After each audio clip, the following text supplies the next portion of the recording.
Hi, and welcome to the Sovereign Free Life podcast. I have the honor to have Tariq EQ Amawi here as our guest on the farm. We're so happy to have you. Thank you. It's wonderful being here.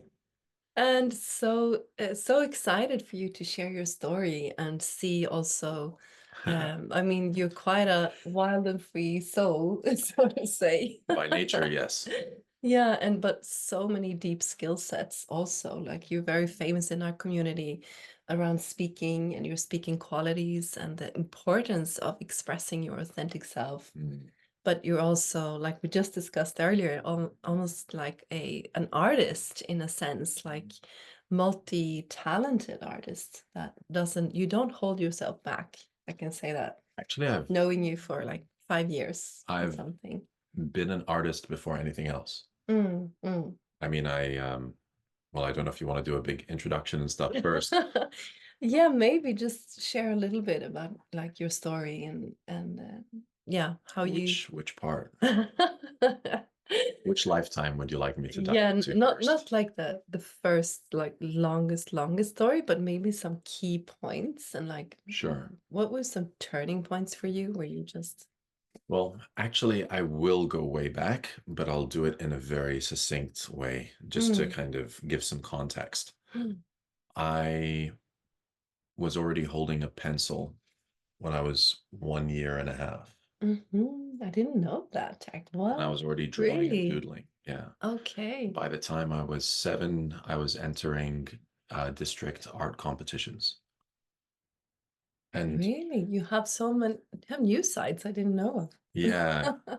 and um, this was in America at the time. And then when I was around 8 years old, I got into poetry and writing stories. Mm, And having an English teacher as a mother, I was always asking her for new words. Like, hey, mhm. mom, can you give me another way of saying the boy is sad? And she would say, the the the the young knave was melancholy. And so I would start to learn how Okay. to expand my Wow. vocabulary, Mm. which would later become a big facet and part of who I am and how I show up. Anyway, so I was born with this very artistic temperament naturally. And I was actually in America where we were living. I was put into a special class for the extra creative kids called Odyssey of the Mind. Oh, really? Wow. Yeah. Mm. But this was extra to all of the usual classes.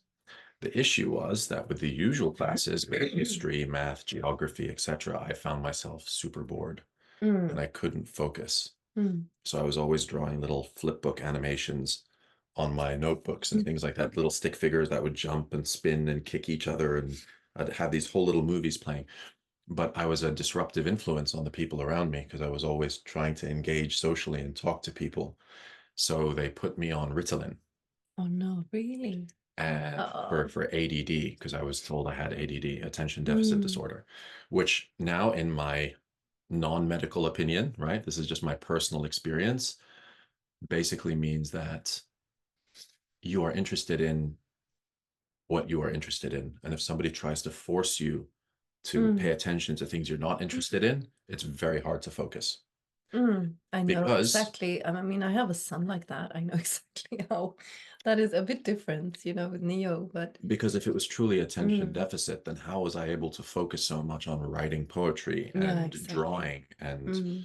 you know what I You mean? It had doesn't focus on the things that you were selective passionate selective about. focus on things you're passionate Yeah. about is how I now interpret this. Anyway, so I was put on that, and then basically it numbed me internally, Hmm. and I couldn't laugh, couldn't cry, and I just became like flatline.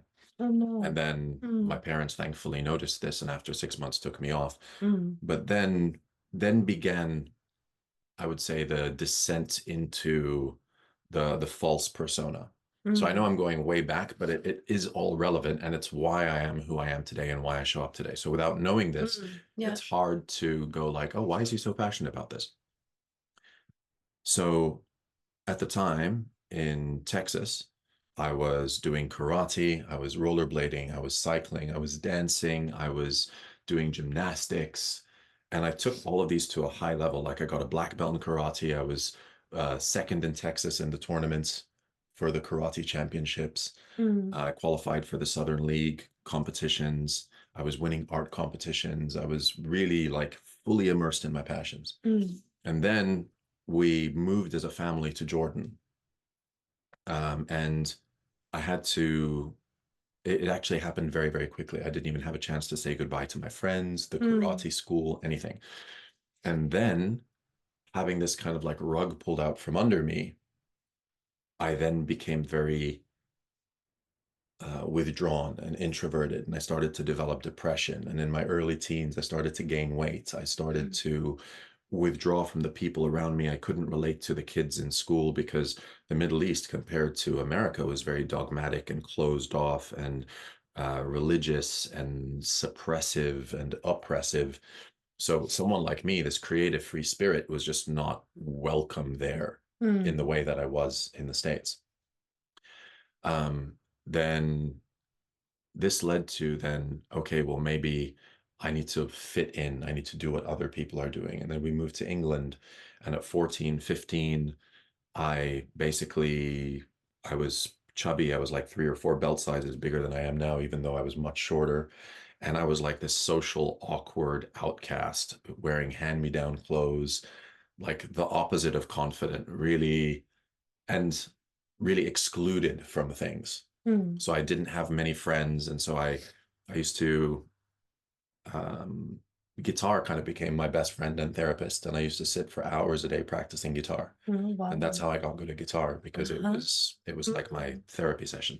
mm, Anyway, so the reason I'm saying all of this is because then I lived by the script of society. I went to school, I got good grades, I went to college, I got good grades, I went to university, I got my degree, I did my master's, I got a job, did everything that everybody said I should.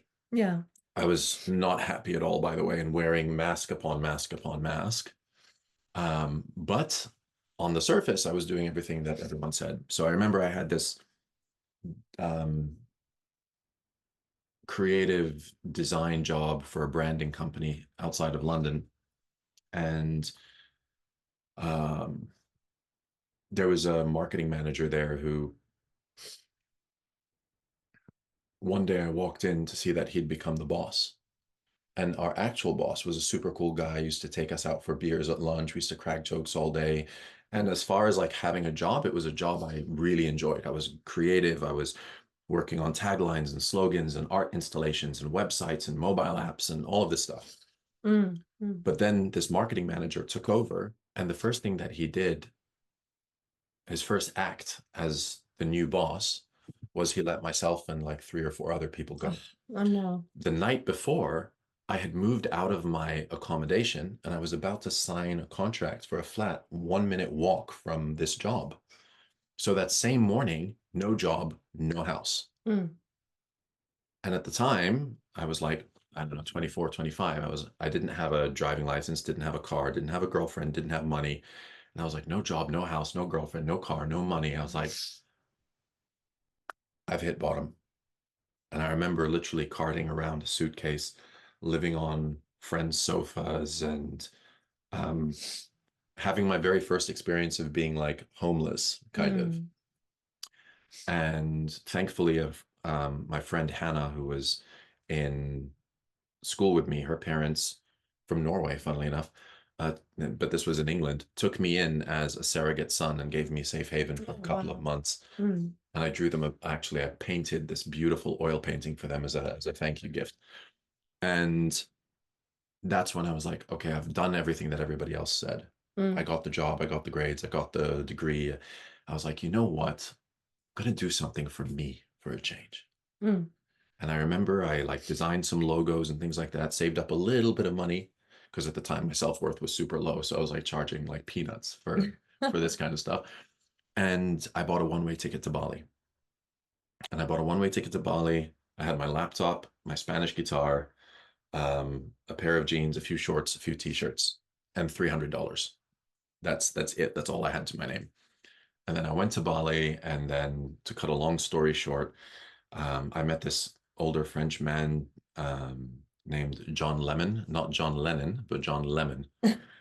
And he was playing guitar in this beautiful big restaurant called Mades Warung, which had like 500 people there. And he recognized me because we had met the week before, and he invited me to come play his guitar. And I got up and I played his guitar, and I just like forgot that there was a crowd. I forgot that there was a restaurant, and I just fully immersed myself in the music. And then all of a sudden I snap back to reality, and I look up and everyone's cheering. And the owner kind of makes her way through the crowd. This Indonesian woman comes up, holds my hand, and says, "How would you like a regular gig here?" Oh, And wow. I was like, Yeah. "Can you give me a room also?" Was my response. And she said, "Yes, I can." So she gave me a room and a weekly gig playing guitar. Oh, wow. And from Amazing. there, I playing guitar in Mades Warung. There were a lot of couples coming to Bali planning their weddings. And they would see me playing and they would be like, "We'd love you to play at our wedding." And Mm-hmm. so I created this whole wedding package where I would learn two songs that they would like to walk down the aisle to. And so I Mm-hmm. would play the cocktail reception, the moment where they're exchanging their vows, and also the dinner. Mm. And so I became the Spanish guitarist of Bali because there was nobody else doing that. And so that was really the re-embracing of all my passions. Mm. And so then I started to become happy again. Then I started to go on the spiritual journey. Then I discovered plant medicine.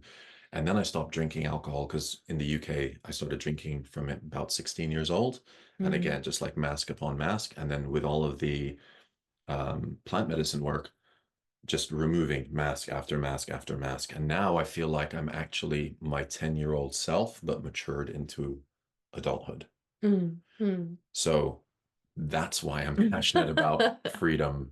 And that's why I'm passionate about living Mm. your truth and the essence of your authentic self-expression, Yeah. because it's the only thing that's ever made me truly happy is Mm. being true to myself, first and foremost. And from that place of self-fullness, spilling out into service and um, supporting other people to also come back or come forward to Mm. their authentic expression. Yeah. Yeah, exactly. And I think we really share that. I mean, I also went, not from the start, but in the end, I went the traditional path. I was a teacher, had the house, everything, kids, dogs, like all of it. And still this like unfulfillment just bugging you inside, like there Yeah, is more. I have more inside that like there's more I want to do. And that's actually when we found you and Chanel, and we like went onto the water path. Like, can you tell a little bit about how you came into sure. working with the water and what it's meant for you and what it's done for you? Yeah. So another part of this story is I grew up with a lot of heavy programming around money. My father was a banker Oh, really? and a shrewd Uh-huh. one at that. So he was meticulous. Like when I had my parkour gym in Bali, part of my many lives, Mm. he would be like, "I see you spent like $10 on pizza. Like, explain that to me." You know what I Really? mean? Really micromanaging everything. Mm. I also have to say a huge thank you to him because he made it all possible. But I say, like, you funded my dream and then you turned it into a nightmare, Mm. is kind of my view of it. But growing up, it was like money is really hard to make. We have money for important things like school books and shoes for school, but not for like fun stuff that you want. Money's not Mm. for fun things. Money's for serious things. So money was always a very serious conversation. And it was hard to make, hard to keep. Money doesn't grow on trees. What do you think I am? Made of money, blah, blah, blah, all of this stuff, right? And I know I'm sure you can relate. Mm. And when I went to Bali, like, okay, I was playing guitar and there were weddings and stuff, but it wasn't consistent. It Mm. was like one day I'd be designing a logo, right? Again, and people try and like bargain me down, down, down, down, down. Like, I'm not going to mention their name here, but I designed the logo and the identity for a very famous spa in Bali, like that has multiple outlets and stuff. And Mm. I designed all of these like seamless tiling patterns to use on their cushions and everything Wow. for like nothing. You know what I mean? And then I see it all, and then they took that logo and turned it into a massive sign that they spent a fortune on. And I'm just like, what am I doing? Anyway, so there's things like that where I would put my time into designing a logo and then having a guitar performance and then writing something and da da da da. I was always just sporadically doing creative things. And then I remember just feeling like I really want something to shift. I'm looking for a way because searching and doing all of this stuff, it all just at one point like imploded. Mm. And all of a sudden, I remember sitting on a step outside a cafe in Canggu, and which is kind of like a hipster surfer area in Bali, just sitting on the step going like, how did I get here? Like once again, like no money, no this, no that. And I was like, I need like some kind of transformation. Mm. And I remember I was online, I was on Facebook, and I saw a post from a guy named Andrew. And it was like, are you looking for a soulful money transformation? And I was like, that's exactly what I want. I want a soulful money transformation. And I remember I watched the webinar, and they, at that time, nobody was talking about what the vehicle was or how it was connected to water. It was just Mm. like, hey, there's a vehicle that you can use as a business Mm. that's giving people all of these results. And, people really doubling, tripling what they would have made in a full-time job, but Mm. doing it remotely, doing it from their laptops, from their phones. And I just remember feeling this strong yes from within. I was like, I don't know what it is, but I Mm. just feel like this is the direction. Mm. Anyway, then found out it's about medical grade water and found out that it's connected to this beautiful organization out of Japan that's now 50 years old or 50 years young, depending on how you look at it. And Just getting started. yeah, and well, they have like a 400-year business Yeah, plan. exactly. And that's when my financial story changed. Mm. And I feel like sometimes life has to strip you of the things that you think are important to make room for what's coming in. And if Mm. I was really financially comfortable at that point, I wouldn't have been looking for something. Mm. But as it happened, I really was. And when I found this, I was like, maybe this is the answer. And at the time, I had been with who was my girlfriend at the time, Chanelle, and we dove into this. And I went from literally not having the money to leave Bali. Like I was stuck there. I had no money for tickets, especially once we kind of got into this, because it does require an investment. When we got into this, I didn't have, like, I had friends who gave me a place to stay, gave me pocket money for food. I mean, literally, it was just like, that famous army general who commanded his men to burn the ships.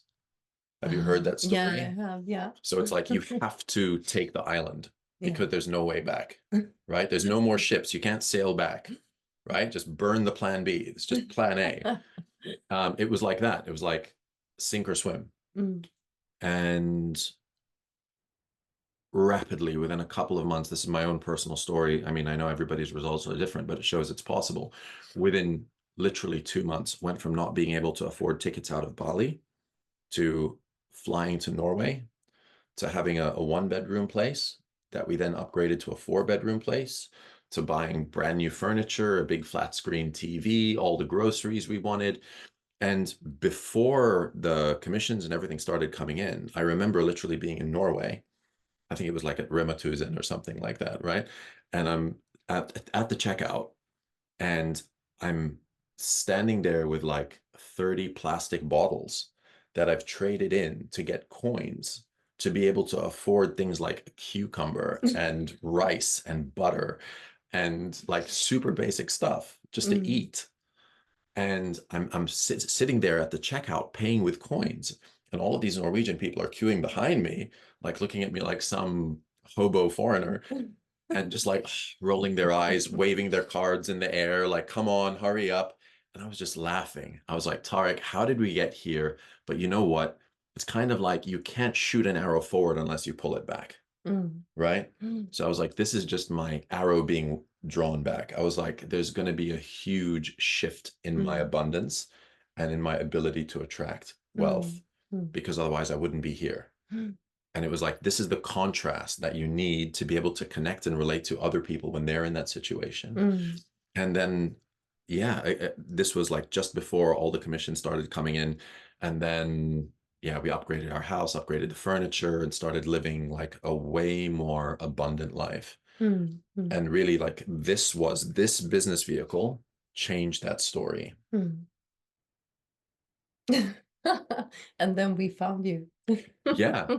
And then you heard about it, and then you were like, something about this water thing. No, I was just thinking the similarities there as well, because I also saw a post by Chanel, and and it was not much that much what she was saying. It was this The energy light. that's Yes, emitted. it Yeah, was just like this pull, and I couldn't stop thinking about it. Like I I remember was you saying, dreaming about it. I was thinking about it, like, and I am an intuitive woman, and there's a lot of intuitive people that are just like they see this and like, boom, yeah, yeah, this is it. This is abundance. This is the next level. This is a shift. some of the most in tune, tapped on, tapped in, tuned in people I know see this and go, I don't know how or all of the details, but I want in. I want to Yeah, be part of this. exactly. Yeah, that's how I was. It's It's like a just like, cultural movement, actually. mm, It's so mm, much more than just the business, but there is a financial aspect to it. mm. Um, And I remember also being on, because we have these, automated systems and platforms in place. You can look, we had actually a webinar yesterday you can yeah, look at,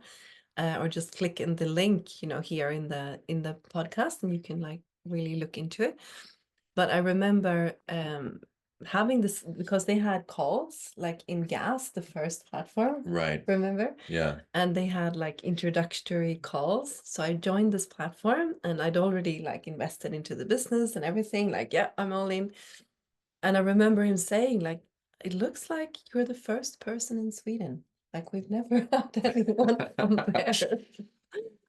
And I'm like, and that was Someone had to go really, first. yeah, exactly. Pioneer. In chocolate coffee. Mhm.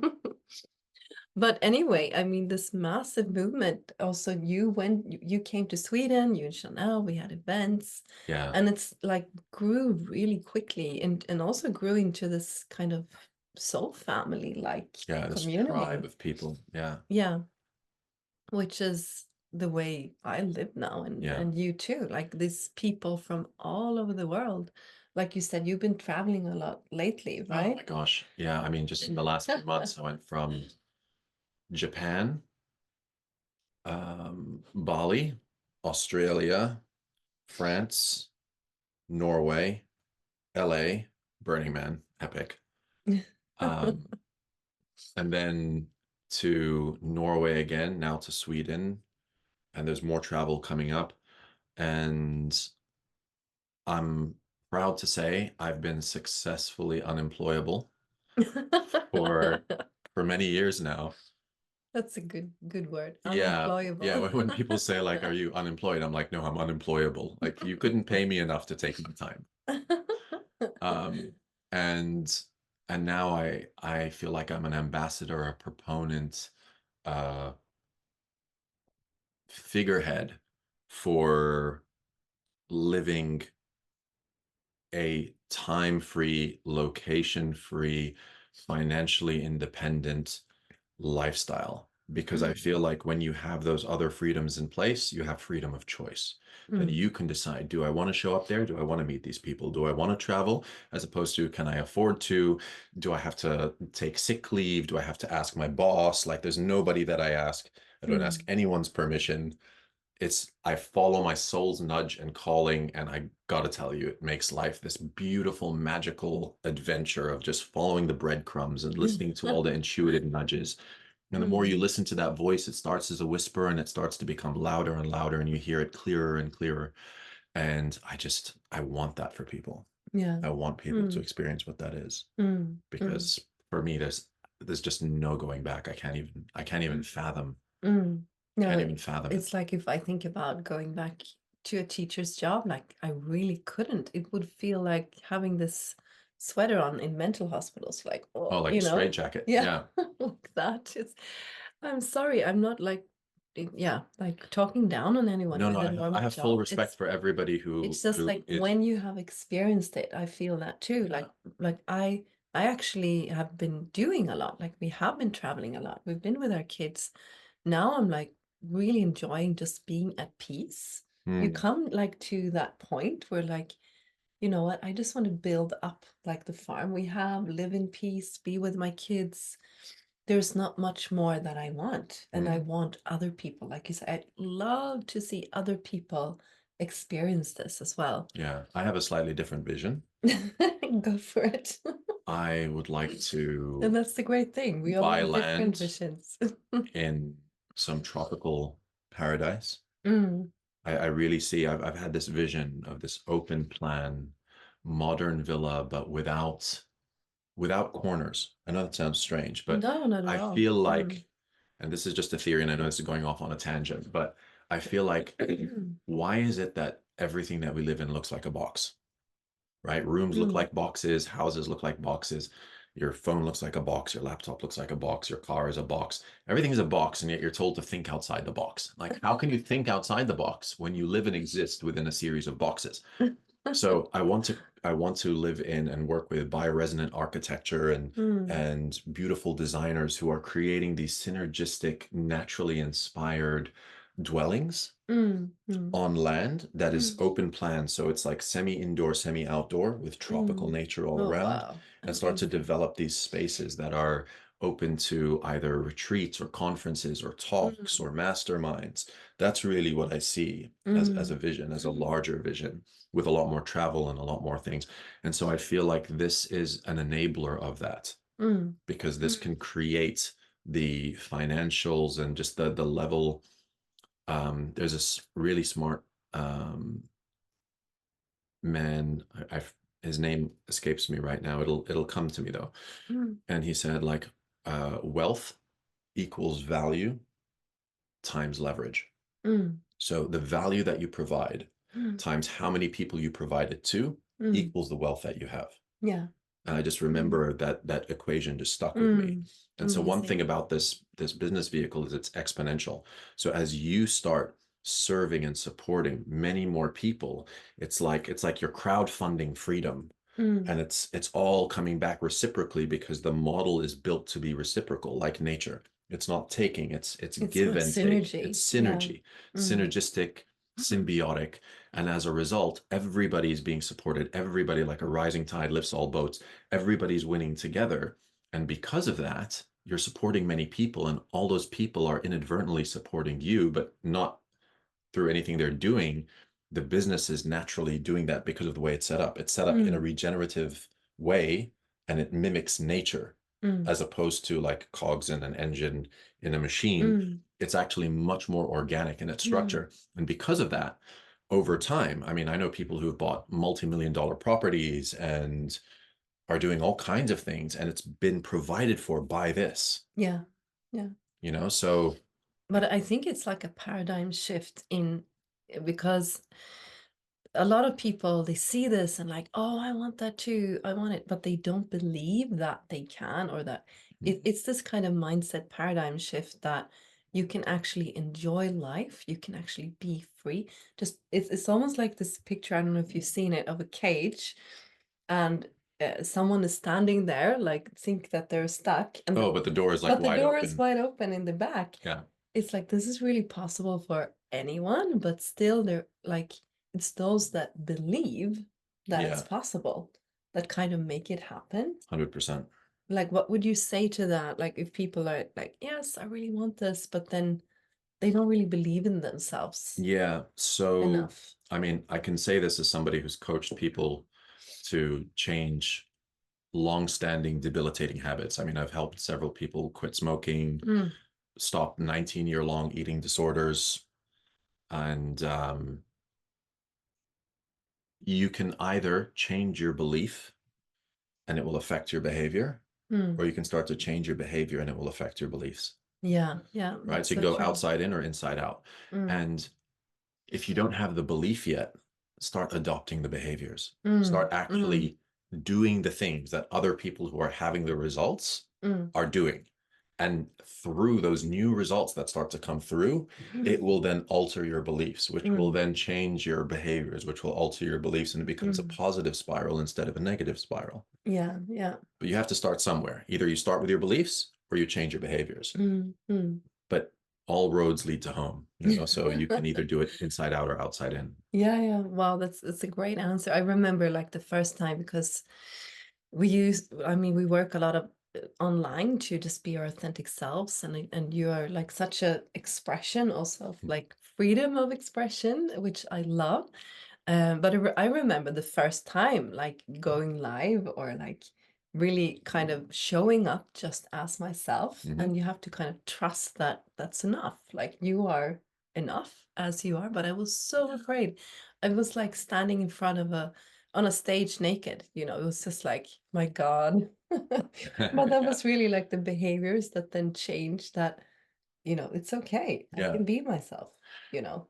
And you're working a lot with like coaching people to be in their freedom of expression, right? And Well, yeah, one of the things I do can you now, speak just a little bit about that? I have to end quite soon, but well, yeah, one of the things that I do is I support people to discover their authentic voice and to be able to speak and articulate their thoughts and mind clearly, eloquently, succinctly, because some people ramble, they go off on tangents, and there's all of these different tendencies that we have when we're not used to speaking. We talk to each other, but we haven't necessarily practiced the art of speaking. mm, mm, And it's the same. You get in your car and you drive all day, but how come you're not a professional race car driver? mm, Because you're mm, not practicing driving, you're rehearsing the level you're comfortable with, mm, as opposed to expanding your skill set. mm, mm, So speaking is an art form, and that's why public speakers get paid what they do. So I support people to own their story so that their story no longer owns them. mm, mm, And speaking and sharing your voice, I think, is it's an underestimated superpower. mm. If you can speak powerfully, clearly, you can galvanize a room, you can shift people's consciousness, you can change beliefs in one talk, you Mm. can move people emotionally and have them come out of the talk different than when they came in. And when people say, how are you so comfortable talking on camera? I've done it thousands of times. Yeah, yeah. I Mm, remember I just started going live and mm, just I mm, did it over and over and over and over and over again. And I've put in the time. mm, So it's mm, like anything, right? With this business, with life, with any skill, you put in the time, you put in the repetitions, and you will naturally, over time, become better and better and better, provided that as you're doing it, you're also looking for how can I improve the next one? How can I mm. improve the next one? And in a way, isn't it a journey, at least for me, it's been to like kind of find yourself on a deeper and deeper level. And it's kind of unavoidable to go on that path once you start to just let yourself out to the world in a way. Like 100%. it's not about like finding, oh, what should I speak about? Like what do you naturally speak about? Like What is what your is it that soul you're desiring to express exactly. today? Can you let yourself out? Like, and Yeah. that, what I see happening with people is just such a flowering. It's just so beautiful. And that's what I love to see.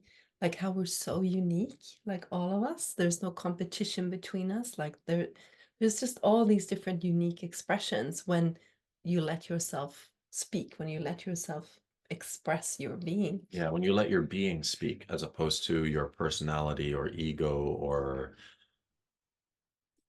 that construct, just let what wants to come through.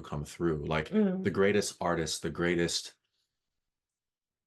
most inspiring people, they often say that they just got out of the way. They yeah, just exactly. let Yeah. like their divinity or their Mm, connection to source channel and speak through them. mm, And mm. that's really what it's about with speaking, at least, Mm, is I often say this, like the most important thing about being a speaker is not you. mm, It's not you as the speaker. mm. It's having something worth saying Yeah, and getting out of the way so that it can be said. exactly. I remember actually, you know, speaking at one of the biggest rallies in Swedish history. I'm very proud of it, actually. But but it's almost, you know, of course I had some short That was notes. like 40,000 people, right? Yeah, probably. It's quite a Epic. lot. But it was such an experience, and I actually wasn't that nervous because just like you said, it's more like channeling something or just letting it out. Yes. out You through become an you. So amplifier it's for a actually, signal that's being broadcast through you. so people think sometimes, oh, it's all about you. Like, why do you have to show yourself that much? Da, da. It's It's not about not you at about all. me. It's not at all about me. It's just being of service to what wants to happen through me. Being the messenger of the mission and the voice of the values.